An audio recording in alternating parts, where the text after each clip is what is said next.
નમસ્કાર, TV live ન્યૂઝમાં આપનું સ્વાગત છે। હાલોલ બાયપાસ રોડ ઉપર ભંગારના ગોડાઉનમાં વિકરાળ આગ લાગતા રહેણાંક વિસ્તારમાં તોફાની માહોલ જોવા મળ્યો હતો। ફાયર ટીમના પ્રયાસો પણ નિષ્ફળ ગયા હતા અને પંચમહાલ જિલ્લા વહીવટીતંત્ર દ્વારા મેજર કોલ જાહેર કરવામાં આવ્યો હતો।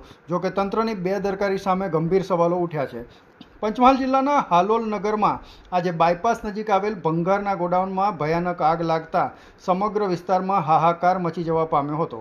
આગ એટલી બધી વિકરાળ બની ગઈ હતી કે જ્વલંતશીલ સ્ક્રેપના કારણે પળવારમાં જ આગે ભયાનક સ્વરૂપ ધારણ કર્યું હતું અને આસપાસના વિસ્તારોમાં ભયનો માહોલ સર્જાયો હતો।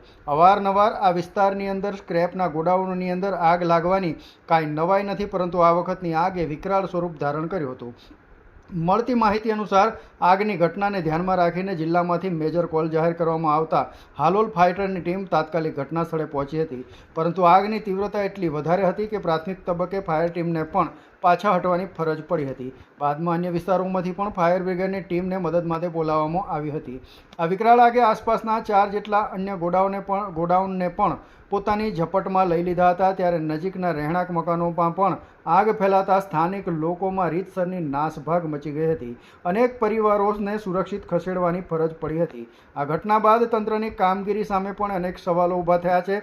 હાલોલ મામલતદાર અને નગરપાલિકા દ્વારા આવા ભંગારના ગોડાઉનને કઈ રીતે પરમિશન આપવામાં આવી છે તે મુદ્દે તપાસની માંગ ઉઠવા પામી છે।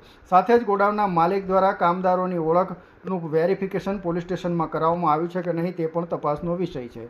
સ્થાનિક સૂત્રોના જણાવ્યા મુજબ હાલોલ આસપાસ છેલ્લા કેટલાક સમયથી ભંગારના ગોડાઉનની સંખ્યા વધીને અંદાજે 50 જેટલી થઈ ગઈ છે, જે સુરક્ષા માટે ગંભીર ચિંતાનો વિષય બનેલ છે। આ ગોડાઉનોમાં ભંગારની આડમાં સ્ફોટક પદાર્થો ઉપર કામ થતું હોવાની શંકા પણ વ્યક્ત કરવામાં આવી રહી છે। ફાયર વિભાગ દ્વારા આગ ઉપર નિયંત્રણ મેળવવાના સતત પ્રયાસો છતાં આગ લાંબા સમય સુધી કાબૂમાં આવી નહોતી, જેના કારણે નુકસાનનો વ્યાપ વધ્યો હોવાનું માનવામાં આવે છે। મહત્વની બાબત એ છે કે દર વર્ષે આવી દુર્ઘટનાઓ સામે આવતી હોવા છતાં તંત્ર દ્વારા આવા યોગ્ય પગલાં લેવામાં આવતા નથી, જેના કારણે સ્થાનિક લોકોમાં ભારે રોષ જોવા મળી રહ્યો છે। બીજી તરફ રહેણાંક વિસ્તારને અડીને આવેલા આ વિસ્તારની અંદર આ ભંગારના ગોડાઉનોને પરમિશન કેવી રીતે આપવામાં આવી છે તે પણ તપાસનો વિષય છે। હાલ સમગ્ર મામલે તપાસ શરૂ કરવામાં આવી છે અને જવાબદારો સામે કાર્યવાહી થાય તેવી માંગ ઉઠવા પામી છે।